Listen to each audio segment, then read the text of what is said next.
आपकी आवाज में आज बात एमपी में होने वाले उपचुनाव और उपचुनाव के लिए सियासी दलों की तैयारियों की।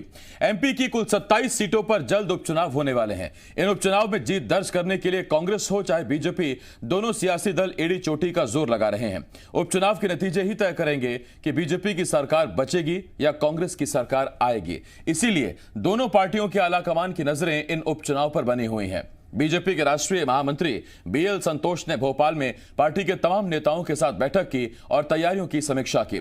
इस दौरान जो हिदायत और नसीहत आलाकमान की तरफ से बीएल संतोष ने नेताओं को दी वो बहुत अहम है। बीएल संतोष ने कहा कि अगर किसी सीट पर हार मिली तो वहां का प्रभारी मंत्री ही उसके लिए जिम्मेदार होगा। सवाल यह है क्या उपचुनाव के घमासान से पहले बीजेपी आलाकमान तनाव में है? सवाल यह है क्या मंत्री उपचुनाव में उतनी ताकत नहीं लगा रहे जितनी शायद आलाकमान उनसे चाहता है? ऐसे ही कई सवाल हैं जिनके जवाब जानने की कोशिश करेंगे। एक खास पैनल भी हमारे साथ जुड़ेगा, तो आइए शुरू करते हैं आपकी आवाज। एमपी में होने वाले विधानसभा उपचुनाव के लिए बीजेपी ने अपनी तैयारियां तेज कर दी हैं। उपचुनाव में जीत दर्ज करने के लिए गुरुवार से बीजेपी के बड़े नेता ग्वालियर चंबल की सीटों पर ताबड़तोड़ रैलियां करने के लिए निकलने वाले हैं। 4 दिन के दौरे में 12 सीटें कवर की जाएंगी, यानी प्रतिदिन 3 सीटें। मगर उससे पहले बीजेपी के प्रदेश कार्यालय में एक अहम बैठक हुई। बैठक में खास तौर पर राष्ट्रीय महामंत्री बीएल संतोष मौजूद रहे। सीएम शिवराज सिंह चौहान और वीडी शर्मा के साथ बैठक में तमाम मंत्री, चुनाव प्रभारी और जिला अध्यक्षों से बीएल संतोष ने अपडेट लिया। इसके साथ ही बीएल संतोष ने प्रभारी मंत्रियों और जिला अध्यक्षों को दो टूक कह दिया कि अगर उपचुनाव में जीते तो इनाम मिलेगा और अगर हार मिली तो नंबर भी कटेंगे। इतना ही नहीं, बीएल संतोष ने यह भी कहा जिस मंत्री के प्रभार की सीट पर हार मिली तो इसकी जिम्मेदारी उसी प्रभारी मंत्री की होगी, यानी बड़ी जिम्मेदारी मंत्रियों पर डाल दी गई है। इसके साथ ही पार्टी ने तय किया है कि पीएम मोदी के जन्मदिन यानी 17 सितंबर से पार्टी पूरे हफ्ते सेवा सप्ताह के तौर पर मनाएगी। 16 सितंबर से लेकर 21 सितंबर तक पूरे हफ्ते पार्टी के कार्यक्रम चलते रहेंगे। मगर सवाल यह है कि उपचुनाव में जीत दर्ज करने के लिए लगातार तैयारियों में जुटी रहने का दावा करने वाली पार्टी इस बार तनाव में क्यों है? सवाल यह है क्या मंत्री उपचुनाव को हल्के में ले रहे हैं जिस वजह से आलाकमान तनाव में है, या फिर मंत्री जितनी ताकत लगा रहे हैं उससे आलाकमान खुश नहीं है?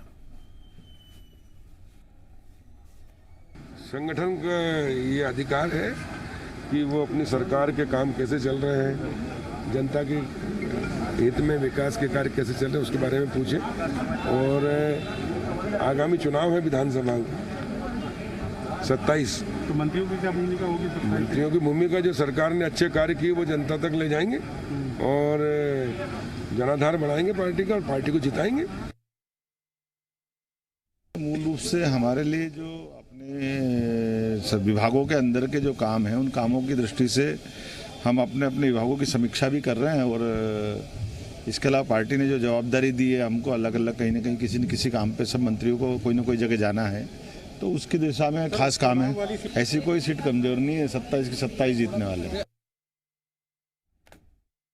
बैठक में तो एक ही मंत्र दिया गया है, कैसे भी जनता की कृपा से शिवराज सिंह जी के नेतृत्व में, सिंधिया जी के सहयोग से सभी सीटें जीत के आए और अपना पूरा समय वहाँ लगाना। शरीर, मन, बुद्धि और आत्मा चारों को वहीं टिकाना है। इसलिए पूरा समय लगा के चुनाव को प्लानिंग के साथ, advance planning, in detail planning के साथ विजय करके लाना। शरीर, आत्मा, तन, मन, धन सब कुछ वहां लगाना है और सीट जितानी है, ये अरविंद भदौरिया कह रहे थे। न सिर्फ अरविंद भदौरिया बल्कि डॉक्टर मोहन यादव और इसके साथ साथ कमल पटेल को भी आपने सुना। बैठक में क्या कुछ हुआ ये तो आधी बात मंत्रियों ने बताई। जाहिर बात है कि पूरी बात मंत्री नहीं बताएंगे, पूरी बात आपको हम बताएंगे। हमारे साथ खास मेहमान जुड़ रहे हैं। हमारे साथ कांग्रेस की तरफ से विधायक कुणाल चौधरी, बीजेपी की तरफ से विधायक यशपाल सिंह सिसोदिया, इसके साथ साथ एसोसिएट एडिटर जी मध्य प्रदेश छत्तीसगढ़ हरीश दिवेकर और मेरे सहयोगी विवेक पटैया हमारे साथ जुड़ रहे हैं। मैं आप सभी का बहुत बहुत स्वागत करता हूं। राजनीतिक प्रतिक्रियाएं भी इस पर हम लेंगे, लेकिन अपडेट जरा ले लेते हैं। विवेक पटैया आज सुबह से बीजेपी दफ्तर पर नजर बनाए हुए हैं, मीटिंग भी उन्होंने कवर करी है। विवेक, तनाव, टेंशन, चिंता, ये शब्द हैं जो नजर आते हैं बीएल संतोष के उस कथन से जिसमें वो कहते हैं कि अगर जीते तो इनाम मिलेगा और अगर हारे तो फिर गाज भी पड़ेगी, गाज भी गिरेगी, नंबर कटेंगे और जिस सीट को कोई प्रभारी मंत्री हार गया उसका जिम्मेदार वही प्रभारी मंत्री।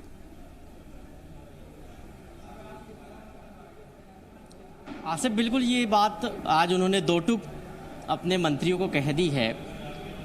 2 दिन पहले जो बीजेपी दफ्तर में एक बैठक हुई थी उसमें शिवराज सिंह चौहान ने कहा था कि ये रुतबा और ये शोहरत और ये जो शानो शौकत है ये तब तक है जब तक सरकार है, और इसलिए सरकार को रखना है, सरकार में बने रहना है तो मेहनत करनी पड़ेगी और 27 में से 27 सीटें जीतनी पड़ेगी। आज उसी लाइन पर आगे चलते हुए केंद्रीय नेतृत्व की तरफ से जो संदेश लेकर पहुंचे हैं BL संतोष, राष्ट्रीय संगठन महामंत्री, उन्होंने भी अपने मंत्रियों को दो टूक कह दिया है कि आपकी परफॉर्मेंस इसी बात से तय होगी कि जो आपको जिम्मेदारी दी गई है जिस सीट की, उस सीट को जिताना आपकी महत्वपूर्ण जिम्मेदारी है। यदि सीट जीते तो वो आपका प्लस पॉइंट होगा, यदि सीट हारे तो आपकी माइनस मार्किंग होगी। आपकी परफॉर्मेंस भी इसी बात से तय होगी। मतलब साफ है कि मंत्रियों को लेकर अभी तक फीडबैक जो राष्ट्रीय नेतृत्व के पास पहुंचा है, प्रदेश नेतृत्व के पास है, वो कहीं न कहीं संतुष्ट नहीं है। मंत्री अपने क्षेत्र में नहीं जा रहे हैं, जहां जहां उनको जिम्मेदारी दी गई है, जहां जहां उनको परफॉर्मेंस दिखाना था, जनता से मिलना था, वो वहां नहीं गए हैं। और इसलिए राष्ट्रीय नेतृत्व की तरफ से जो यहाँ मैसेज आया है BL संतोष के रूप में, वो यही आया है कि मंत्रियों की परफॉर्मेंस जो है वो उनकी फील्ड में जो ताकत है, फील्ड में जो उनका रिफ्लेक्शन है, फील्ड में जो जनता से संवाद है, जो दिक्कतें जहाँ पर चुनाव क्षेत्र में आ रही है, चाहे वो समन्वय की बात करें या फिर जनता की समस्याओं को दूर करने की बात करें, क्योंकि 27 उपचुनाव क्षेत्र ऐसे उपचुनाव क्षेत्र है जहां पर अपने कार्यकर्ताओं की नाराजगी तो है ही, साथ ही जनता की नाराजगी भी है और जनता के काम भी करना है। ऐसी स्थिति में यदि मंत्री वहां नहीं जाएंगे और उनकी नहीं सुनेंगे तो निश्चित ही वहां पर नाराजगी जनता के साथ साथ कार्यकर्ताओं की भी देखी जाएगी। और ऐसी स्थिति में मंत्रियों के दौरे उन क्षेत्रों में नहीं हुए हैं और यही रिपोर्ट जो है राष्ट्रीय नेतृत्व के पास पहुंची है और उसी के आधार पर यह कहना पड़ा है राष्ट्रीय संगठन महामंत्री को कि आपकी माइनस मार्किंग आपकी परफॉर्मेंस तय करेगी और आपकी परफॉर्मेंस यदि अच्छी है तो सीट जीतेंगे और सीट जीतेंगे तो आपका कैरियर अच्छा रहेगा। अभी से माइनस मत करवा दीजिए, परफॉर्मेंस तय करेगी कि मार्किंग पॉजिटिव होगी कि नेगेटिव होगी। विवेक, मैं तो आपसे जानना चाहता हूं, ये देखिए वो बात है जो अंदर की है, मैं जरा और अंदर की बात जानना चाहता हूं। क्या किसी सर्वे रिपोर्ट, किसी इनपुट या किसी सर्वे रिपोर्ट का हवाला दिया है क्या BL संतोष ने कि देखिए इतनी सारी ये सीटें हैं जिन पर हमें खबर मिली है कि वहां कड़ी टक्कर मिल रही है या हम हल्के चल रहे हैं और उसकी वजह जो है वो आप प्रभारी मंत्री हैं? देखिए, सर्वे रिपोर्ट आधार है, सर्वे रिपोर्ट बताई नहीं गई है, लेकिन ये सब कुछ बयानबाजी जो हो रही है वो सर्वे रिपोर्ट के आधार पर ही हो रही है, सर्वे के आधार पर ही हो रही है। और इसलिए ये कहा जा रहा है कहीं ना कहीं पार्टी को लग रहा है कि स्थिति ठीक नहीं है उपचुनाव क्षेत्रों में और इसलिए उनको ये सब कुछ कहना पड़ रहा है कि मंत्रियों को काम करना होगा। मंत्री के जाने से क्षेत्र में एक रुतबा होता है, जनता सीधे उससे टच होती है, जनता सीधे उसके पास समस्याएं पहुंचाती है, वहां का प्रशासनिक अमला भी जो है मंत्री के जाने के बाद उस क्षेत्र में एक्टिव हो जाता है। इसलिए सरकार चाहती है कि मंत्री क्षेत्र में जाए, लेकिन पिछले कई दिनों से देखा गया कि मंत्रियों को जहां जहां जिन क्षेत्रों में जिम्मेदारी दी गई थी वहां वो पहुंचे ही नहीं, वहां उन्होंने काम किया ही नहीं और जब रिपोर्ट देने की बात आई तो कुछ नहीं। ऐसी स्थिति में आज BL संतोष को ये सब कुछ कहना पड़ा है। आज पूरे दिन मैराथन बैठकें चली है, अभी भी बैठकें चल रही है, लेकिन सबसे ज्यादा यदि फोकस किसी बैठक पर था तो वो मंत्रियों के साथ था, क्योंकि कुछ चुनिंदा मंत्रियों को जिनको जिम्मेदारी दी गई है उनके साथ ये बैठक थी और उसमें ये दो टूक कह देना राष्ट्रीय संगठन महामंत्री का ये अपने आप में ये बता रहा है कि कहीं न कहीं बीजेपी में सब कुछ ठीक ठाक नहीं चल रहा है। तनाव तो है, टेंशन तो है। विवेक, आप नजर बनाए रखिए क्योंकि विवेक अभी भी बीजेपी दफ्तर के बाहर मौजूद हैं। विवेक, नजर आप बनाए रखिए, कोई खबर छूटने ना पाए। अब हम जरा डिबेट की शुरुआत करते हैं मेहमानों के साथ। हमने आपको इंट्रोड्यूस कराया, कुणाल जी हमारे साथ कांग्रेस से, यशपाल जी बीजेपी से और हरीश दिवेकर जी एसोसिएट एडिटर जी मध्य प्रदेश छत्तीसगढ़ हमारे साथ जुड़े हुए हैं। यशपाल जी, मैं आपके पास आ रहा हूं। यशपाल जी, जितने मुस्कुराते खिलखिलाते आप नजर आते हैं, पार्टी फिलहाल उतनी मुस्कुराती खिलखिलाती नजर नहीं आ रही है। तनाव साफ साफ झलक रहा है बयानों से और नसीहतों और हिदायतों से। देखिए आसिफ भाई, चुनाव होता है और इस चुनाव में साझेदारी भी है, जिम्मेदारी भी है, चाहे वो मंत्री की हो, चाहे भाजपा के जिला अध्यक्ष की हो, चाहे चुनाव के जिले के प्रभारियों की हो। भारतीय जनता पार्टी पेज प्रमुख से लेकर के भारतीय जनता पार्टी का जो संगठन है और जनप्रतिनिधि है, उन सबके संयुक्त साझेदारी और संयुक्त जिम्मेदारी मानती है और इसीलिए यदि आज मंत्रियों के साथ भी बैठक हुई है तो आसिफ भाई मैं कहना चाहूंगा मंत्री कोई अलग नहीं होता है। मंत्री जनप्रतिनिधि का एक हिस्सा है, भारतीय जनता पार्टी के संगठन का एक हिस्सा है। और इस बात की कहां पुष्टि हो रही कि बीएल संतोष जी ने बिल्कुल संगठन राष्ट्रीय महामंत्री जी ने बिल्कुल दो टूक ही कह दिया। ये कपोल कल्पित बात हो सकती है कि प्रेस नोट थोड़ी जारी हुआ क्या, किसी प्रवक्ता ने थोड़ी बताया क्या, या आप अंदर की बात इस प्रकार से प्रस्तुत कर रहे हैं जिससे कि वास्तव में कह ही दिया होगा। इस बात की कोई प्रमाणिकता नहीं है, कोई इसकी पुष्टि नहीं होती है जब तक। तो ये टेंशन खत्म करवाइए ना यशपाल जी, आपकी पार्टी में इतनी चलती है, जी मध्य प्रदेश छत्तीसगढ़ प्रदेश का नंबर 1 चैनल है, हमारा एक संवाददाता और एक कैमरामैन अलाउड करा दीजिए सर। नहीं, मेरा दूसरा कहना है, सवाल इस बात का नहीं कि कैमरामैन अलाउड करा दिया जाए, संवाददाता अलाउड करा दिया जाए। ये अगर आपकी तरफ से कोई बात चल करके आ रही है तो कुछ अफवाह भी हो सकती है, कपोल कल्पित भी हो सकती है, मीडिया के माध्यम से कोई समाचार बन जाए, पक जाए, परोसा जाए, ये भी हो सकता है। जब तक इस समाचार की कोई पुष्टि नहीं करे आसिफ भाई, मैं इसकी पुष्टि नहीं करता। आप मौजूद थे बैठक में साहब यशपाल जी? देखिए मैं बैठक में मौजूद हूं या ना हूं, लेकिन जो बात आपके मैडम आपके चैनल के माध्यम से की जा रही है, इसकी जब तक कोई पुष्टि नहीं करता है मैं स्वयं इसकी पुष्टि नहीं करता। लेकिन इतना जरूर है कि भारतीय जनता पार्टी आसिफ भाई बहुत चिंता के साथ, जिम्मेदारी के साथ चुनाव मैदानों में होती है, संगठन चुनाव लड़वाता। यशपाल जी मैं आ रहा हूं आपके पास। हालांकि यशपाल जी मैंने तो कभी ये कहा ही नहीं कि बीएल संतोष मान बैठे हैं कि आलाकमान को रिपोर्ट मिली कि हम चुनाव हार रहे हैं। मैंने तो सिर्फ तनाव, चिंता और चिंतन की बात कही थी। यशपाल जी चूंकि आप भी उस बैठक में मौजूद नहीं थे तो पुष्टि तो आप भी नहीं कर पाएंगे कि ऐसा कहा गया है कि नहीं कहा गया। आप भी अपने साथियों से पता करेंगे, हमने भी यशपाल जी अपने साथियों से ही पता करी जिन्हें हम जानते हैं, जिन्हें हम सूत्र कहते हैं। मैं तो कह रहा हूं ऐसा कोई संवाद ही नहीं हुआ, मैं तो कह रहा हूं। अच्छा ठीक, तो आप बता दीजिए। कोई बात नहीं यशपाल जी, मैं आता हूं आपके पास, चर्चा तो खैर चलेगी जी। मैं लौट रहा हूं आपके पास।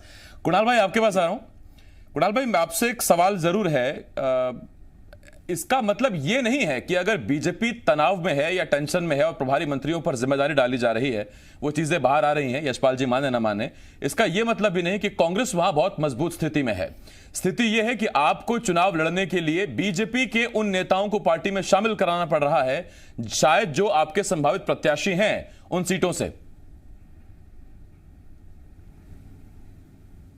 देखिए पहली बात तो अगर 2-4 लोग हमारे पार्टी में शामिल हो गए तो उसमें इतनी चिंता की क्या बात होगी। बीजेपी के पास तो एक भी कैंडिडेट नहीं था, तभी उन्होंने 25 के 25 लोगों को शामिल करा, वो भी पैसे दे के, मंत्री बना के और कहीं ना कहीं खरीद फरोख्त करके भरा। और उसकी चिंता नहीं होते हुए 2-5 लोग हमारे पास भी जो लोकतांत्रिक प्रक्रिया से कि भैया जिस प्रकार से लोकतंत्र का कत्ल हुआ उसको बचाने के लिए कहीं ना कहीं साथ में आया, तो उनसे टेंशन होने लगा। दूसरी चीज बड़ी अच्छी बात आपने कही कि पूरी तरीके से इन्होंने जी को तो नकार ही दिया है कि कोई भी बात आपके ना तो सूत्र है ना चीजें हैं। स्पष्ट है जिस प्रकार की रोज बातें आ रही है कि कभी मुख्यमंत्री डराने का काम कर रहे हैं, कभी प्रभारी डराने का काम कर रहे हैं, और जिस प्रकार की हालात है कि जो पढ़ने वाला बच्चा कम होता है ना, जिसकी हालत खराब होती है, बोले पास नहीं हुआ तो मैं कोड़ियों से मारे जाएगा और ये करा जाएगा, तो जिस तरह से डराने का बात कर रहे हैं। और एक मंत्री ने जिस बात ने पुष्टि करी, मुझे दुर्भाग्य उस बात का लगा कि एक मंत्री आते हैं बाहर और कहते हैं कि हमें तन मन और आत्मा से पूरी तरीके से वहां पे विधानसभाओं में रहना है। मध्य प्रदेश कोविड के इस महासंकट के अंदर है, जिस सरकार की जवाबदारी है उसके नेता चाहे मुख्यमंत्री हो चाहे मंत्री हो, सिर्फ सरकारी धन की बर्बादी करके मध्य प्रदेश की जनता को जो राहत देनी चाहिए थी उसको बर्बाद करके सिर्फ चुनाव प्रचार के लिए लगी है, क्योंकि खरीदे हुए जनादेश की बिगर पैर की सरकार को बचाना है। आज दुर्भाग्य मध्य प्रदेश का कि लगातार कोविड का संकट बढ़ रहा है, बेरोजगारी बढ़ रही है, और जिन मंत्रियों के ऊपर जवाबदारी है कि ये आज सुधार, क्योंकि इन्होंने जवाबदारी जनता ने नहीं दी है, इन्होंने उसको खरीदा है और कहीं ना कहीं उसको। कुणाल जी आज पुष्टिकरण पे बहुत जोर है सर, आप जो ये खरीदा कह रहे हैं इसकी पुष्टि मैं या जी मध्य प्रदेश छत्तीसगढ़ नहीं करता, और आज तक मैं इंतजार कर रहा हूं कि इसकी पुष्टि आप कर दीजिए कुछ दस्तावेजों के साथ। स्पष्ट है, कर दी है ना, पुष्टि है इसकी, ये तो पुष्टि है कि बिगर खरीदे हुए। अरे सर कोई चेक की फोटोकॉपी, कोई ट्रांजैक्शन 4 बार के विधायक है, इनको घर बिठा दिया, और एक बार के विधायक जो है ना, अभी विधायक भी नहीं है, एक सेकंड, जो 4 बार के विधायक को घर बिठा दिया, इतने जोरदार बोलते, रोज दिन भर झूठ बोलते हैं बीजेपी के लिए, और जो 6 महीने साल भर विधायक नहीं रहे और आज विधायक भी नहीं है, उनको मंत्री बना दिया, तो माल भी उनको दे दे, मंत्री पद भी उनको दे दे, और इनके जैसे टिकाऊ लालों को घर कर दे। कुणाल जी एक छोटा सवाल है मेरा आपसे, और टिकट भी लगातार बोलते हैं यशपाल जी, इसमें आपत्ति है? झूठ बोलते हैं इसलिए आपत्ति है, या लगातार बोलते हैं बावजूद इसके मंत्री नहीं बन पाए इसकी आपत्ति है?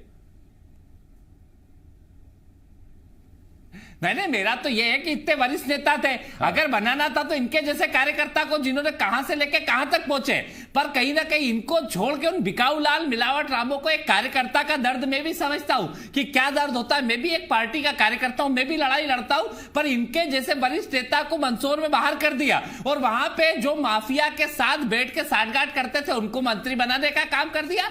मेरा तो इनके प्रति संवेदना है। उसके बाद भी कुणाल जी सियासत में बहुत सही जा रहे हैं, जानते हैं किसकी दुखती रग कहां है, झूठ बोले जा रहे हैं, किसको कितना जोर से दबाना है, किसको कितना हल्के दबाना है। ये अंदर बात हुई, उस बात अरे कुणाल भाई सांस तो ले लीजिए, आ रहा हूं मैं आपके पास, 1 मिनट आता हूं आपके पास। हरीश जी मैं आपके पास आ रहा हूं। हरीश जी, यशपाल जी आता हूं आपके पास। सर 1 घंटा है हमारे पास आज, क्योंकि बहुत बड़ा टॉपिक है, उपचुनाव की बात है, सरकार बनेगी बिगड़ेगी, तो उस पर वक्त हमने ज्यादा दिया है आज इस डिबेट को। हरीश जी मैं आपके पास आ रहा हूं और मेरा सीधा सवाल, क्या यह बात सच नहीं कि सबसे पहले आलाकमान ने कहा था कि जिन लोगों ने कांग्रेस छोड़कर बीजेपी का साथ दिया उनका भरपूर ख्याल रखा जाएगा? यह बात बीजेपी का एक एक कार्यकर्ता जान ले। क्या यह बात सच नहीं कि शिवराज सिंह चौहान ने अपने तमाम नेताओं को एक बात साफ कह दी कि यह जलवा रुतवा तभी तक कायम है जब तक सरकार है, सरकार नहीं तो फिर कुछ भी नहीं है, तो जुट जाओ तैयारी में। और आज बीएल संतोष, जब हम उन्हें केंद्र का प्रतिनिधि मानते हैं, जब वो यहां पर आए हैं और उन्होंने बैठक में यह बात कह दी कि अगर सीट हार गए तो फिर जिम्मेदारी प्रभारी मंत्री की ही होगी और जुट जाइए। इसके अलावा एक बयान और जो मुझे याद आता है, क्या यह बात ठीक नहीं कि नंद कुमार सिंह चौहान ने तमाम कार्यकर्ताओं को कहा कि भूल जाओ गिले शिकवे, सिर्फ इतना याद रखो मुख्यमंत्री शिवराज सिंह चौहान बने रहे, इसके लिए चुनाव में जुट जाओ। ये सारी बातें क्या संकेत देती हैं? आसिफ देखिए, सबसे पहले तो हमें मानना हो कांग्रेस और भाजपा में बेसिक अंतर क्या है। कांग्रेस आत्मविश्वास से लबरेज होकर चुनाव लड़ती है, आत्मविश्वास से लबरेज होकर सरकार चला रही थी, सरकार चली गई, पता ही नहीं पड़ा। और भाजपा एक एक कदम उठाने के बाद भी सोचती है कि कदम सही रखा ही नहीं रखा, ठोकती बजाती है। और जो लगातार चुनाव प्रबंधन की बात करते हैं, भाजपा का चुनाव प्रबंधन बहुत बेहतर है। और जिस तरह से भाजपा एक एक कदम पर ठोक बजा रही है, अपने मंत्रियों को ठोक रही है, अपने कार्यकर्ता को ठोक रही है, उसे अब विश्वास है कहीं ना कहीं। ऐसा लग रहा है कि कोई लिखुना रह जाए। और जितनी मेहनत की सरकार में आने की वापस से कांग्रेस से लेके, ऐसा ना हो वापस खिसक जाए। लेकिन आप देखो कांग्रेस सो रही है। अगर आप इसको देखेंगे एक तरफ से, दूसरा पक्ष हम देखेंगे, कांग्रेस सो रही है। अभी भी 25 विधायक चले गए, उसके बावजूद कांग्रेस की सक्रियता मैदान में नहीं है। वहीं भाजपा जब सत्ता में है 27 सीटों का गैप कर दिया, यानी कांग्रेस सत्ता में आना 27 सीटें जीतना है और भाजपा को सत्ता में बने रहने के लिए 9 सीटें जीतना है। लेकिन ऐसा लग रहा है कि भाजपा को 27 सीटें जीतना है, मतलब भाजपा की मेहनत 3 गुना दिख रही है। और जहां कांग्रेस को 3 गुना सीटें जीतना है, उसकी मेहनत बिल्कुल 0 दिख रही है। मतलब कमलनाथ जी का बात करें, पूर्व मुख्यमंत्री कमलनाथ का दौरा ग्वालियर चंबल का होता है, 11-12 निरस्त हो जाता है। इसके पहले सज्जन वर्मा और नैन्सी प्रजापति पहुंचते हैं तो उस दौरे को लेकर विवाद होता है। आज भी ग्वालियर चंबल में मुरैना पहुंचे हुए हैं, अभी उसकी रिपोर्ट आनी है क्या स्थिति रही। तो कांग्रेस और भाजपा की बात में अंतर ही बेसिक दोनों दलों में कि भाजपा जिस तरह चुनाव प्रबंधन करती है, वह हर स्टेप को नापती तोलती है और अपने लोगों को ठोकती बजाती है। वो कहीं भी कोई ऐसी कड़ी कमजोर नहीं छोड़ना चाहती जिससे उसे चुनाव से बाहर होना पड़े। और यही वजह है कि पहले सुहास भगत संगठन महामंत्री हिदायत देते हैं, फिर मुख्यमंत्री शिवराज सिंह चौहान हिदायत देते हैं, अब राष्ट्रीय नेतृत्व से राष्ट्रीय महामंत्री बीएल संतोष आके खुले तौर पे चुनौती देते हैं मंत्रियों को और 2 टूक में बोलते हैं। ये भय बैठाया जाता है मंत्रियों में, क्योंकि ये बात बार बार सामने आ रही थी कि मंत्री अपने जो बाहर से आए हुए हैं उनके साथ सामंजस्य भाजपा में कहीं ना बैठ नहीं पा रहा है। और लगातार इस तरह की बातें बाहर मीडिया में आ रही थी, इस तरह की बातें कई जो भाजपा के नाराज विधायक हैं, असंतुष्ट लोग हैं, उनके बयानों में आ रही थी। तो भाजपा डरी हुई है, इसीलिए मंत्रियों को डांटा गया है, मंत्रियों को डपटा गया, हिदायत दी गई जिससे विधायक कार्यकर्ता ये समझ जाए, ये मैसेज देने का प्रयास किया गया, एक संदेश है, एक परसेप्शन बनाने की कोशिश की गई। ये पार्टी कितनी सख्त है कि मंत्रियों को भी बख्शा नहीं जाएगा, मंत्रियों को जिम्मेदार बनाया जा रहा है। ये है अंदर की बात बनेंगे, जिसे जनता भी देख रही है, यशपाल जी भी देख रहे हैं। हालांकि यशपाल जी मान नहीं रहे हैं, एक छोटे से ब्रेक के लिए रुकना पड़ेगा यहाँ, फिर ब्रेक के बाद देखते हैं यशपाल जी मानते हैं कि नहीं मानते हैं। एक छोटा सा ब्रेक है, बहुत जल्द लौट रहे हैं। लेकिन दरअसल मंत्रियों को ये डांट, ये फटकार जो है या फिर जो ये ताकीद की गई है, इसके आप मायने समझिए। एक तरफ कांग्रेस ये कहती है कि मौजूदा विधानसभा सदस्यों से जो अनुपात होना चाहिए 15% का मंत्रियों का, उससे कहीं ज्यादा मंत्री हैं। शिवराज सिंह चौहान को मिलाकर 33-34 मंत्री हो जाते हैं और उसमें मंत्रियों की पदों में कटौती होनी चाहिए, यानी कि मंत्री पद कुछ कम होने चाहिए। तो मंत्री पहले ही वहां डरे हुए हैं कि कोर्ट में अगर ये मामला चला गया और हमारे खिलाफ फैसला आया तो फिर कुछ मंत्री पद जा सकते हैं। दूसरी बात यह कि अभी ऐसे बहुत दिग्गज पूर्व मंत्री बैठे हुए हैं इंतजार में, जो उपचुनाव के नतीजों का इंतजार कर रहे हैं, और कहीं ना कहीं आला कमान ने उनको सेटल कर रखा होगा कि एक बार चुनाव हो तो जाने दीजिए, देखते हैं फिर कौन मंत्री जीत के आता है कौन नहीं, तो आपको भी मौका दिया जाएगा।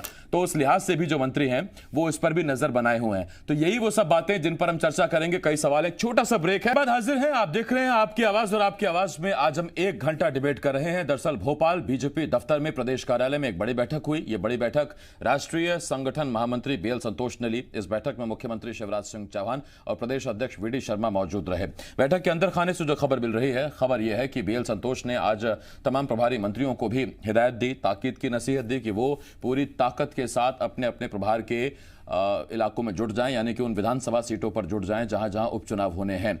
बाकी दिनों में या बाकी जो सूरत है उसमें यह होता है कि सरकार है, 1-2 सीटों पर उपचुनाव है, हारे जीते उससे कोई खास फर्क पड़ता नहीं, और ऐसे में विपक्ष और सरकार ताकत लगाती है। लेकिन ये उपचुनाव इसलिए खास हैं क्योंकि 27 सीटों के उपचुनाव तय करेंगे कि मध्य प्रदेश में बीजेपी की सत्ता बची रहेगी या कांग्रेस एक बार फिर सत्ता में वापसी करेगी। कहने को बीजेपी के पास खोने के लिए बहुत कुछ है, पाने के लिए कुछ नहीं, और कांग्रेस के पास पाने को बहुत कुछ है, वो सत्ता जो कम से कम 6 महीने पहले हाथ से छिटक गई थी। हमारे साथ 3 खास मेहमान लगातार जुड़े हुए हैं। हमारे साथ कांग्रेस से कुणाल चौधरी, इसके साथ साथ बीजेपी से यशपाल सिंह सिसोदिया और एसोसिएट एडिटर जी मध्य प्रदेश छत्तीसगढ़ हरीश दिवेकर हमारे साथ जुड़े हुए हैं। यशपाल जी, मैं सीधा आपके पास एक बार फिर आ रहा हूं, और यशपाल जी मेरा सवाल आपसे ये, रुतबा जलवा तभी तक कायम है जब तक सरकार है। आपस के गिले शिकवे भूल जाइए, एक साथ मिलकर चुनाव लड़िए। ये आम चुनाव तो नहीं है सर, और ना टेंशन में इतनी कभी बीजेपी नजर आती है तब जबकि बीजेपी ही दावा करती है कि ये तो वो पार्टी है जो हर रोज, हर महीने, हर साल चुनाव की तैयारियों में व्यस्त रहती है। तो जब कोर्स पूरा पढ़ लिया है, सिलेबस आपका हमेशा अप टू डेट रहता है, तो फिर एग्जाम से पहले ये नींद क्यों नहीं आ रही है? देखिए आसिफ भाई, एक तो कुणाल भाई बता रहे थे कि मुझे बड़ा दुख है, बड़ा अफसोस है, मेरे को लेकर के कोट किया कि मुझ जैसे समर्पित, निष्ठावान और 3-3 बार के विधायक को मंत्री नहीं बनाया। मुझे कोई मलाल नहीं है, ये चाहे कितनी भी बातें कर दे, मैं इधर उधर जाने वाला नहीं हूं कुणाल भाई। और दूसरा कुणाल भाई, मैं आपसे प्रश्न कर लूंगा आसिफ भाई के माध्यम से। अगर आपने मेरे मंदसौर जिले के हरदीप सिंह डंग को लेकर अगर ये प्रश्न किया है, आपने बोला, मैंने नहीं बोला है, कि माफियाओं से साठगांठ वालों को मंत्री बना दिया गया। आपकी आईबी क्या कर रही थी कमलनाथ जी की? आपकी सीआईडी क्या कर रही थी? और अगर वे माफियाओं से साठगांठ रखने वाले विधायक हुआ करते थे उस समय में, और आज हमारे मंत्री हैं, तो आपकी सरकार क्या माफियाओं से संबंध रखती थी? तो माफियाओं का साथ देने वाले किसी विधायक को आप उफ तक नहीं कर पाए, ऐसी क्या मजबूरी थी कमलनाथ जी की और आपकी? तो आज आप इस प्रकार का इतना बड़ा आरोप लगा रहे कि हरदीप सिंह डंग जो मंत्री बने वो उनकी माफियाओं से साठगांठ थी। दूसरा आसिफ भाई, मैं आपके प्रश्नों पर आता हूं। देखिए, कितना भी बच्चा पढ़ने वाला हो, आखिर वो पढ़ाई तो करता है, कल परीक्षा होती है तब भी रिवीजन करता है। और ये चुनाव एक चुनाव नहीं आसिफ भाई, ये 27 स्थानों पर चुनाव होने वाले हैं, और चंबल, ग्वालियर संभाग इसमें पूरा भरपूर भरा पड़ा है। भोपाल के आसपास का चुनाव है, मालवा में इंदौर के आसपास का चुनाव है, मालवा में मंदसौर उज्जैन के आसपास का चुनाव है। तो ये चुनाव बड़ा चुनाव है, एक सीट का उपचुनाव नहीं है। इसलिए समग्र रूप से 27 सीटों पर चिंता करना भारतीय जनता पार्टी के संगठन का है। जहां तक रुतबे का सवाल, जहां तक ओहदे का सवाल है, ये बात तो ठीक है आसिफ भाई कि कोई भी पद होता है, वो जनप्रतिनिधि का होता हो या सरकार से जुड़े होना होता तो रुतबा होता है, मान सम्मान होता है। जब रुतबा और मान सम्मान होता है तो एक मंत्री की क्यों नहीं जिम्मेदारी होना चाहिए पार्टी के प्रति निष्ठा के साथ समर्पित भाव से काम करने की? और दूसरा, अगर गीले शिकवा की बात आती है आसिफ भाई, तो मैं कहना चाहूंगा कि थोड़े बहुत गीले शिकवे अगर किसी भी राजनीतिक पार्टी में है तो पार्टी के वरिष्ठ जनों का, नंदू भैया ने अगर ये कहा है, वरिष्ठ सांसद हैं, पूर्व प्रदेश अध्यक्ष है, उनका कहना स्वाभाविक है कि थोड़े बहुत मन मुटाव भी यदि है तो इतने बड़े उपचुनाव को हम सबको समन्वित भाव से, सामंजस्य के भाव से चुनाव लड़ना है। और भारतीय जनता पार्टी की जो रफ्तार है जनता की सेवा करने की, संगठन के साथ मिलकर के काम करने की, उन चुनौतियों का सामना करते हुए हमको इस परीक्षा में सफल होना है। मैं समझता हूं ये कोई गलत वक्तव्य नहीं है। नहीं, बिल्कुल गलत वक्तव्य नहीं है यशपाल जी। आप तो उन प्रवक्ताओं में से, उन नेताओं में से हैं जो मजबूती से पार्टी का पक्ष भी रखते हैं, सवालों के जवाब भी हमें मिल जाते हैं आपसे, वरना कई बार यहाँ पूरी ताकत लगानी पड़ती है। पूछिए फारसी, जवाब उर्दू में आता है या कुछ और भाषा में आता है। खैर, कुणाल जी मैं आपके पास आ रहा हूँ। कुणाल जी, स्थिति तो ये है, कल से ग्वालियर चंबल में अगले 4 दिन तक बीजेपी के 3 बड़े चेहरे, शिवराज सिंह चौहान, ज्योतिरादित्य सिंधिया और नरेंद्र सिंह तोमर, ये ताबड़तोड़ रैलियां करने जा रहे हैं। एक एक दिन में 3-3 सीटें कवर करेंगे। और कांग्रेस कहां है?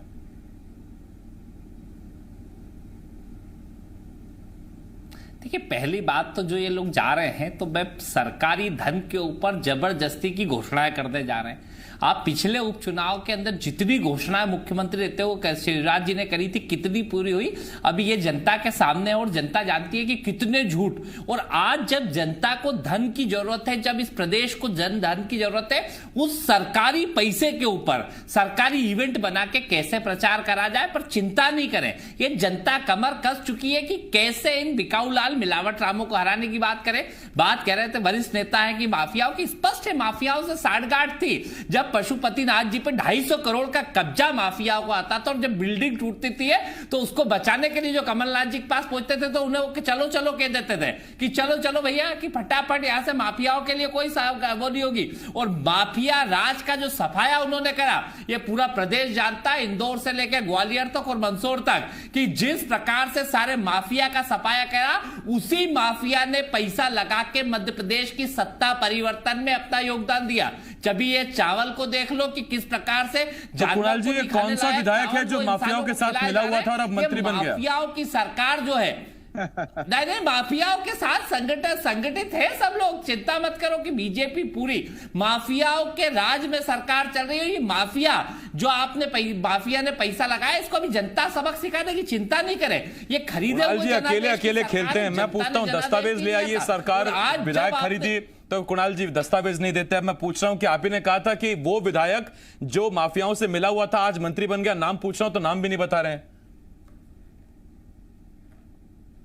मेरा स्पष्ट है, जो लोग माफियाओं से मिलके साठगांठ से पूरी सरकार मिली हुई है, पूरे ऊपर से लेकर नीचे तक माफियाओं के संरक्षण के साथ काम कर रहे हैं, और माफिया इस सरकार को चला रहा है। कि आप देखिए कुणाल जी, ये माफिया तो आज मेरा टॉपिक नहीं है, इस पर आप कहते हैं तो किसी दिन डिबेट करवा लेंगे। उसी का दुरुपयोग इस चुनाव में करने की कोशिश है। क्या जनता के लिए काम करने का टाइम है अभी इस पेंडेमिक में? अरे जो टाइम अभी ये टॉपिक है, मैं कुणाल भाई मैं तो उस पर आ रहा हूं आपसे। आपने कहा कि 3 बड़े नेता सरकारी धन का खर्च करने जा रहे हैं, वहां पर फिजूल की घोषणाएं करने जा रहे हैं।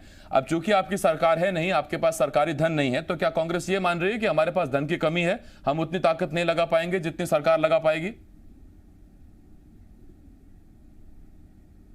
किसने कहा? यहाँ तो कार्यकर्ता खुद ही इतनी ताकत से लगाए। आज का प्रोग्राम तो वही तो मैं कह रहा हूं, जब कार्यकर्ता ताकत से लगा तो नेता नजर क्यों नहीं आ रहे? सर, धन की आवश्यकता नहीं है। हमारे तो पहले भी कमलनाथ जी तो वो नेता है कि जो कमलनाथ जी तो वो नेता जब मुख्यमंत्री थे तब भी प्लेन का किराया अपना देते थे, और ये तो अभी भी और पहले कहीं ना कहीं जिस प्रकार से 40-40 करोड़ रुपए के प्लेन ये उड़ाया करते थे साल भर में, विधानसभा के अंदर जवाब दिया है। और आज जब जनता को राहत की जरूरत है तो कहीं ना कहीं झूठ की बौछारें करने। मुझे ये बताए कि पहले उपचुनाव में जितनी घोषणाएं करी, क्या उन उपचुनाव के अंदर क्या क्या स्थिति हुई, किस प्रकार से वो पूरी झाबुआ लोकसभा चुनाव में भी था, इतनी बड़ी बड़ी घोषणाएं थी, हार गए तो कोई पूरा नहीं करा। चाहे मैयर चुनाव की बात हो, चाहे दूसरी जगह की बात हो, जनता जानती है कि उपचुनाव से पहले झूठ बोलने की आदत। और ये तो मैं नहीं, इनके वरिष्ठ नेता रघुनंदन शर्मा जी ने कहा था कि ये तो झूठ बोलने की मशीन के रूप में क्या घोषणावीर व्यक्ति है। ये बीजेपी के लोग कहते हैं, सारे लोग कहते हैं, और घोषणाएं जो करी। कुणाल भाई मैं लौट रहा हूं इस पर आपके पास, पहले कितनी घोषणाएं करी, लेकिन देखिए नेताओं के बयान से कार्यकर्ताओं को बहुत कुछ सीखने को मिलता है। कुणाल भाई लौट रहा हूं मैं आपके पास, तनख्वाह दे पा रहा हूं ना उनके डीए दे पा रहा हूं, और उसके बाद आप इधर कुणाल भाई आ रहा हूं मैं आपके पास। चुनाव कल ही थोड़ी है सर, थोड़ा सा सब्र कीजिए ना। देखिए कुणाल भाई ने जो बातें कही हैं उसमें कुणाल भाई ने एक इशारा दे दिया। उन्होंने कहा कि याद करिए कमलनाथ अपने प्लेन का जनता इन्हें हरा देगी। अरे आ रहा हूं कुणाल भाई, आ रहा हूं। देखिए कुणाल भाई ने एक बात जरूर कही, उन्होंने कहा कि याद करिए कमलनाथ अपने प्लेन का खर्चा देते थे, यानी कार्यकर्ताओं को, पार्टी को एक बार फिर वो याद दिला रहे हैं कि चिंता मत करो, पैसे की कमी नहीं है। मैं हरीश जी आपके पास आ रहा हूं, और हरीश जी मेरा आपसे एक सवाल, उसी ग्वालियर चंबल में जहां ज्यादातर सीटें, 2 सीटें छोड़ दीजिए, ग्वालियर पूर्व, ज्यादातर सीटें किसान बाहुल्य सीटें हैं, खेती बाहुल्य सीटें हैं, वहां पर जब ये तिकड़ी जाएगी, नरेंद्र सिंह तोमर जाएंगे, इसके साथ साथ वहां पर जब शिवराज जाएंगे, सिंधिया जाएंगे, तो फिर किसान 6 सितंबर की तारीख नहीं पूछेगा कि आप ही ने कहा था 6 सितंबर को 4,500 करोड़ रुपए आ रहे हैं 19 लाख किसानों के खातों में, या फिर किसान को सिर्फ वन वे कम्युनिकेशन है, हम जो सुनाएंगे वो सुनिए, आपको पूछने का अधिकार नहीं। और अभी सुनने में आया नई तारीख दे दी गई 18 सितंबर।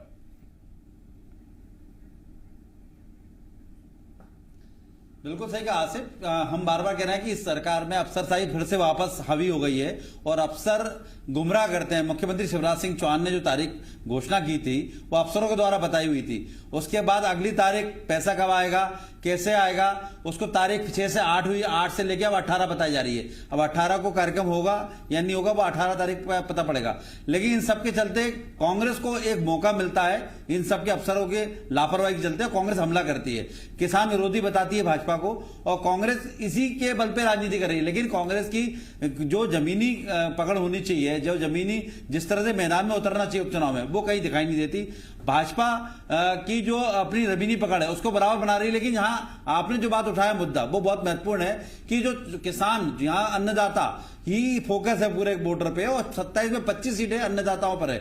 अब अन्नदाताओं को फसल बीमा समय पे नहीं मिलेगा, अन्नदाताओं का कृषि उपयंत्र जो बटे हैं उनमें फर्जीवाड़ा मामला धोखा दिया गया, अन्नदाताओं का जब आपका यूरिया वाला मामला है, फसल बीमा की राशि अधिकारी डकार गए, उठा रही है। अब बात यहां आ रही है कि बिल्कुल सही बात है, कुल मिला के आरोप प्रत्यारोप की राजनीति चलेगी। अब भाजपा को ये देखना होगा कि जो जिस तरह से चुनाव प्रबंधन कर रही है, लेकिन जो मुद्दे उसके हाथ से निकले जा रहे हैं उसे रोकना होगा, अन्यथा कांग्रेस उन मुद्दों को पकड़ करे। और कांग्रेस पूरी इस समय जनता के भरोसे है। कांग्रेस, जिस तरह अभी कुणाल चौधरी ने कहा कि जनता हमारे साथ है, कांग्रेस का संगठन नहीं दिख रहा, कांग्रेस के नेता नहीं दिख रहे, लेकिन पूरी उन्हें भरोसा है कि जनता इसका जवाब देगी। भाजपा अपने संगठन के भरोसे, भाजपा अपने नेताओं के भरोसे उतरी हुई है और जनता के साथ। इसमें एक शब्द आता है हरीश जी, सिंपैथी। उस सिंपैथी पर अगला राउंड पे हम बातचीत करेंगे। इस वक्त विवेक पटैया भोपाल से, क्योंकि बीजेपी दफ्तर के बाहर आज मौजूद है, वहां बहुत हलचल है। विवेक, मैं सीधा आपके पास आ रहा हूं, क्या कुछ अपडेट आ रही है वहां से? देखिए आसिफ, अभी भी बैठकों का दौर जारी है। अभी चुनाव संचालन समिति की बैठक चल रही है। कुछ ही देर बाद चुनाव संचालन समिति की बैठक खत्म होगी और चुनाव प्रबंध समिति की बैठक शुरू होगी। मतलब बीजेपी आज पूरे दिन जो है अपने राष्ट्रीय संगठन महामंत्री के साथ जो है पूरा फीडबैक भी ले रही है और इसके साथ साथ जो कमियां हैं उसको भी दूर करने की कोशिश की जा रही है। जहां पर लूज पोल है वहां पर टाइट करने की भी कोशिश की जा रही है। कुछ देर पहले जिस तरह मंत्रियों की बैठक में दो टूक कहा गया, वैसे ही हर बैठक में फीडबैक के साथ साथ ये भी देखा जा रहा है कि आखिर कहीं कोई असंतोष या नाराजगी तो नहीं है। अभी कुछ देर पहले जो एक बैठक हुई थी उसमें एक बात निकलकर सामने आई कि जहां जहां उपचुनाव क्षेत्र होने हैं वहां पर स्थापित नेताओं की नाराजगी बीजेपी के लिए भारी पड़ सकती है। जैसे अनूपपुर की बात आई है तो वहां पर रामलाल रोतेल जो है उनकी नाराजगी को लेकर विरोध के स्वर जो है उठ रहा है और वो बीजेपी के लिए नुकसानदायक हो सकता है। ऐसे ही अन्य जो विधानसभा सीटें वहां पर जो स्थापित नेता है जिनके कारण वो सीट जो है बीजेपी की कभी हुआ करती थी, अब वो बीजेपी के प्रत्याशी न होकर उन लोगों के लिए वोट मांगेंगे जो उनके साथ लड़ा करते थे। तो ऐसी स्थिति में उनकी नाराजगी जो है वो भी बीजेपी के लिए खासी मुसीबत बन रही है इस चुनाव में। और इसीलिए अभी कुछ देर पहले जो बैठक हुई उसमें चाहे वो जयभान सिंह पवैया हो, रुस्तम सिंह हो, माया सिंह हो या फिर डॉक्टर गौरीशंकर सेजवार हो, उन तमाम नेताओं को भी बुलाया गया था जो ऐसी इन सीटों पर कभी चुनाव लड़ते रहे हैं और अभी 2018 का भी चुनाव लड़े हैं। उन लोगों को समझाने की यहाँ पर कोशिश भी की जा रही है। मतलब बीजेपी हर उस पहलू पर सोच रही है जहाँ पर विरोध के स्वर उठ रहे हैं, जहाँ पर विरोध हो रहा है उसको भी दबाने की जो है कोशिश कैसे की जाए, उसको कैसे थामा जाए, कैसे वहाँ पर जो है संतुलन बनाया जाए। लेकिन कहीं ना कहीं बीजेपी को इन सभी चीज़ों को लेकर जो फाइनल रिपोर्ट आई है कि सब कुछ ठीक ठाक नहीं है, इन 27 सीटों पर जो रिपोर्ट है वो बीजेपी के पक्ष में दिखाई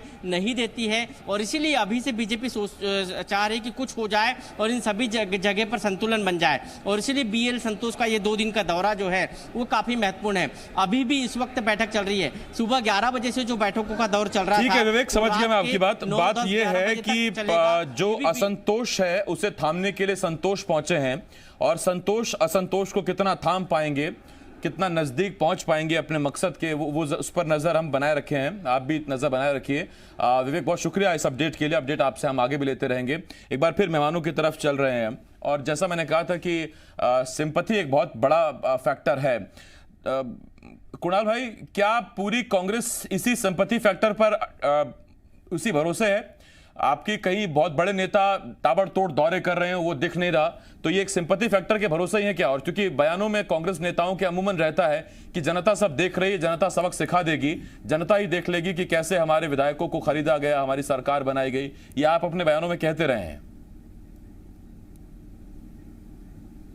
देखिए, स्पष्ट है जनता इस चुनाव को लड़ रही है। जनता इस बार इस लोकतंत्र को बचाने के लिए जिस प्रकार से लोकतंत्र का कत्लेआम करा है, और जो जनता को राहत कांग्रेस सरकार ने दी थी, 100 रुपए में 100 यूनिट बिजली दी थी, गौशालाओं के लिए काम करा और हजारों गौशालाएं तैयार है, कहीं ना कहीं माफिया के खिलाफ जो अभियान करा, किसान का जो कर्जा माफ करा, जो बेटियों की शादी के 51,000 और इनके मंत्री आके 51 को 28 करने लग गए हैं, बिजली के बिल 100 की जगह हजारों रुपए आने लग गए हैं, जनता को माफिया फिर राज करने लग गया। और जो गाय पे 20 रुपए मिला करता था वो 1 रुपए 60 पैसे, क्योंकि बीजेपी झूठी बोलती है। पिछली बार यहां पे आप ही के चैनल पे एक विधायक आए थे सम्मानित, उनने कहा था 2 दिन में अतिथि शिक्षकों का और उनका जो चयनित शिक्षकों का और पटवारियों का मामला हल हो जाएगा। उस बात से आज कितने दिन हो गए, आपके सामने बैठा और आपके चैनल पे जिस कॉन्फिडेंस के साथ ये माननीय विधायक कह के गए थे कि जैसे 2 दिन में वो सारी चीज करा देंगे, आज 4-5 दिन हो चुके हैं पर उसके बाद कोई नतीजा नहीं निकलता है। तो बीजेपी जो झूठ बोलने की ट्रेनिंग इनके सारे नेताओं को देती है, पर जनता को ये सब, जनता भोली है मध्य प्रदेश की, पर मूर्ख नहीं है। जनता सब देख रही है कि किन्ने मध्य प्रदेश की जो हालत करी है, आज जो कोविड के अंदर स्थिति है, इसको सुधारने की जगह, इसकी समस्या का निराकरण की जगह सिर्फ ताबड़तोड़ ये आज जनता के बीच में राहत की जरूरत है, ना कि जनता को कोरोना की आफत फैलाने की जरूरत है। सारी कैबिनेट लगभग कोरोना संक्रमित हो गई और उसके बावजूद जिस प्रकार से प्रचार में जाने की कोशिश, जनता को फैलाने की कोशिश, तो यह समय किस बात का है? आज समय जनता भी देख रही है, जनता किस आफत में और मंत्री किस, और अभी इनको ऐशो आराम की बात सूझ रही है। मुख्यमंत्री सदा उसमें कहते हैं कि आपका रुतबा, आपका ऐशो आराम। क्या ऐशो आराम के लिए मंत्री बनते हैं? क्या रुतबे के लिए मंत्री बनते हैं? अरे सेवा के लिए मंत्री बना जाता है कि जनता की सेवा क्या होती है, वो कमलनाथ जी ने करके बताया था, वो मुख्यमंत्री बने थे। मैं समझ गया कुणाल भाई, जनता की सेवा के लिए लोगों के जनता चुनाव लड़ रही है तो कुछ मेहनत मतलब आप करेंगे, कुछ जनता का सिंपैथी फैक्टर रहेगा। ये कांग्रेस का शुद्ध का युद्ध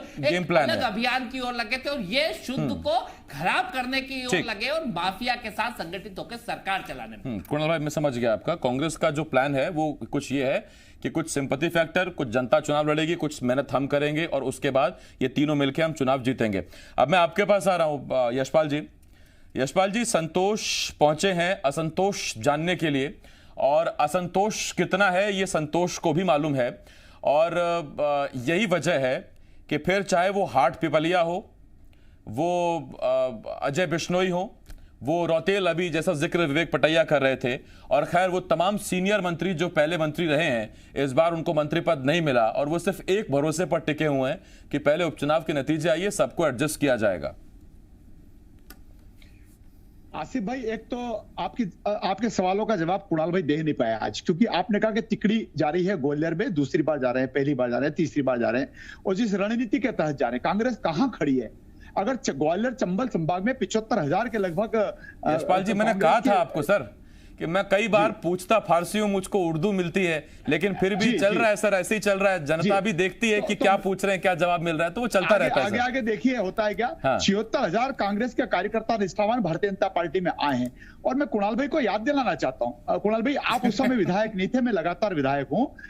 झाबुआ के चुनाव के बाद जब मुख्यमंत्री जी शिवराज जी ने जब घोषणाएं करी थी और एक सप्लीमेंट्री बजट आया था आसिफ भाई, मैं बजट को पढ़ता हूं, मैं देखता हूं, सुनता हूं, बोलता हूं, तो उसमें सारे के सारे घोषणाएं सम्मिलित की गई थी। ये अलग बात है कि कमलनाथ जी की सरकार के समय में वो बजट ही गायब हो गया। मैं आज आरोप लगा रहा हूं इसलिए कि पूरे सप्लीमेंट्री में, और मैंने तब कहा था एक न्यूज चैनल पर कि अगर आप पलट के देखेंगे तो माननीय मुख्यमंत्री जी की जितनी घोषणाएं झाबुआ के चुनाव को लेकर के की गई थी, ये अलग बात है कि हम वो चुनाव हार गए थे, लेकिन हारने के बाद भी शिवराज सिंह चौहान ने अपना वादा निभाया। अब आप जिन प्रश्नों का जिक्र कर रहे हैं, असंतोष को लेकर के संतोष और संतोष को लेकर के असंतोष, आसिफ भाई ये भी तो हो सकता है कि संतोष जी आए हैं 2 दिवस के भ्रमण पे, सारी बातों को वो संतोष रूपी स्वीकार करते हुए बाद में एक सर्टिफिकेट भी दे सकते हैं कि आपकी मेहनत, आपका परिश्रम, संगठन का कामकाज। क्योंकि मैं परसों भोपाल में था और जब विधायकों की बैठक आदरणीय शिवराज जी ने, आदरणीय वीडी शर्मा जी ने, प्रदेश अध्यक्ष जी ने और संगठन महामंत्री जी ने ली है, तो ये सब बातें हमसे भी की गई है। क्षेत्र में कितनी बार गए हैं, आपको जवाबदारी दी गई थी, आप पहुंचे कि नहीं पहुंचे, तो किन कारण से नहीं पहुंचे। और अगर आसिफ भाई आज हम कहें कि आदरणीय जयभान सिंह पवैया जी, माया सिंह जी, गौरी शंकर जी, शहजवार जी, रुस्तम सिंह जी, अगर आज इनको संवाद के लिए नहीं बुलाया जाए तो मीडिया ये नहीं कह सकते कि भारतीय जनता पार्टी में जबरदस्त असंतोष है और आज इन लोगों को तलब नहीं किया गया, इनको बुलाया तक नहीं, इनकी उपेक्षा हो रही है। तो मैं कहना चाहता हूं कि भारतीय जनता पार्टी की जो निष्ठावान वरिष्ठ नेतागण है, उनसे संवाद तो निरंतरता है। आज मैं देख रहा था जबलपुर के भारतीय जनता पार्टी के नेता विनोद गोठिया जी भी बैठे थे, उस चित्र मैंने देखे हैं। तो ये तो पार्टी का समन्वय है आसिफ भाई, ये सामंजस्य है। ये कांग्रेस थोड़ी ही क्या कि गुटों में बटी पड़ी है। हमारे यहाँ गौरीशंकर जी, तो गुट कहाँ छोड़े आपने यशपाल जी? अब कहाँ है गुट जी? किसमें? कांग्रेस में? मैंने कहा गुट छोड़े कहाँ है आपने? अरे आसिफ भाई, पहले तो कांग्रेस में गुट हुआ करते थे, अब तो कांग्रेस ही नहीं है, कांग्रेस ही नहीं है अब तो। उसके बावजूद इतनी टेंशन ले रहे हैं आप यशपाल जी? नहीं, टेंशन नहीं ले रहे हैं आसिफ भाई, टेंशन का सवाल ही नहीं। हम तो चुनाव को चुनाव के दृष्टिकोण से लड़ते हैं। यशपाल जी मैं लौट रहा हूं आपके पास। जी हरीश जी, मैं आपके पास आ रहा हूं और मेरा आपसे सवाल, कांग्रेस पिछले 15 साल में शिवराज सिंह चौहान को घोषणावीर मुख्यमंत्री कहकर संबोधित करती रही और 15 साल के बाद एक कांग्रेसियों की तरफ से प्रेस कॉन्फ्रेंस में भी कई बार कहा गया कि देखिए ये घोषणाएं हैं जो सिर्फ मंचों से होती थी, वहीं मंच से उसकी घोषणा हुई, अधिकारियों को कह दिया कि हाँ लिख लो, इसका हो जाना चाहिए, और उसके बाद फिर साल 10 साल बीत गए, वो मंच पर ही घोषणा उसने वहीं दम तोड़ दिया। ऐसी कई घोषणाएं थी और वाकई ऐसी बहुत सी घोषणाएं, एक रिपोर्ट भी आई थी जिसमें एक संख्या मुझे ठीक से याद नहीं तो मैं उसको कह भी नहीं पाऊंगा, उसकी पुष्टि भी नहीं करता, लेकिन हाँ बहुत सी घोषणाएं तो मुझे याद है जो मंचों से कही गई और वो वहीं वो चली गई। किसान फसल बीमा की राशि अधिकारियों ने अगर तारीख बताई और सीएम उस तारीख को अगर 1 क्लिक से नहीं दे पाए, इसका मतलब साफ है या तो उस तरह की ब्रांडिंग की प्लानिंग नहीं हो पाई थी, कोई बहुत बड़ा मंच तैयार नहीं हो पाया था उस वक्त की इतनी बड़ी संख्या में, जबकि अंश देता है किसान भी अपने प्रीमियम का, बीमे का, या तो कोई बहुत बड़ी ब्रांडिंग और उसकी तैयारी नहीं हो पाई थी, या फिर दरअसल जिस तरह के आरोप लग रहे हैं, जैसे मंदसौर से यशपाल जी खुद बैठे हमारे साथ, वहां यांत्रिकी जो कृषि यंत्र हैं उनमें, और दूसरा शाहजहांपुर और दूसरे इलाकों से आ रही फसल बीमा की राशि में घपले का आरोप।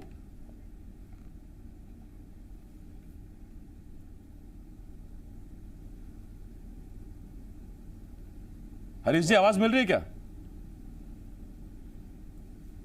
हाँ अब आ गई, आवाज आ गई। हाँ तो जितना सुन लिया सर आपने दे दीजिए, मैं जानता हूं आप समझते हैं। मैं पहले भी बोल रहा था कि अफसरशाही,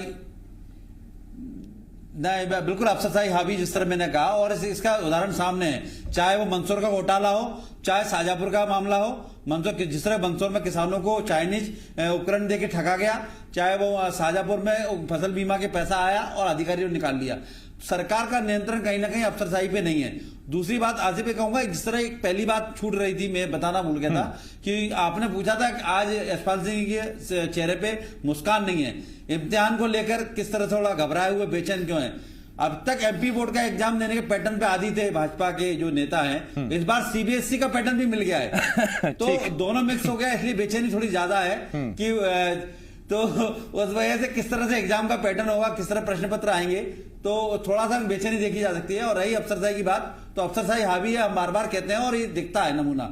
फसल बीमा की तारीख, या तो फसल बीमा कंपनी से पैसा नहीं आ पाया इस कारण बढ़ाया गया, या ब्रांडिंग है, ये तो भाजपा ही बताएगी, लेकिन किसान को जो उम्मीद थी वो वापस से ठगा महसूस किया, उसको उम्मीद पे उसको तय तारीख पे पैसा नहीं मिला, तो कहीं ना कहीं उसके मन में बात बैठी है कि जो घोषणा होती है या कांग्रेस बोलती है कहीं वो सच तो नहीं है, क्यों तारीख पे तारीख बढ़ रही है, उसका पैसा कब मिलेगा आखिर? अब 18 का इंतजार किसान कर रहा है, 18 सामने आएगी तब पता पड़ेगा।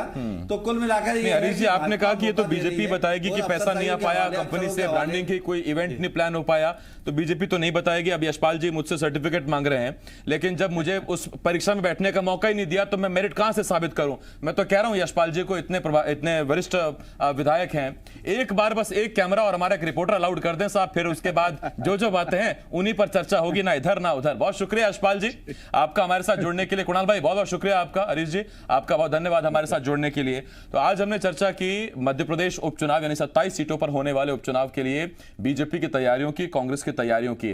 तैयारियों में बीजेपी थोड़ा आगे तो नजर आती है, लेकिन सवाल यह है कि आगे इसलिए आ रही है नजर क्योंकि जरूरत है, या दरअसल कहीं पिछड़ रही है इसीलिए तैयारियों को बहुत तेजी से आगे बढ़ाया जा रहा है। अब जो पिछड़ रहे हैं उसमें क्या कांग्रेस को जाता सिंपैथी फैक्टर है, या मंत्रियों की वो ठाठ कि अब तो मंत्री बन गए बहुत हो गया, और या फिर ग्राउंड रिपोर्ट जो नजर आ रही है उससे आला कमान जरा तनाव में नजर आता है, इसीलिए सारे पेंच टाइट किए जा रहे हैं और टाइट करने के बाद फिर क्रॉस चेक किया जा रहा है कि टाइट हुआ पेंच या फिर नहीं हुआ।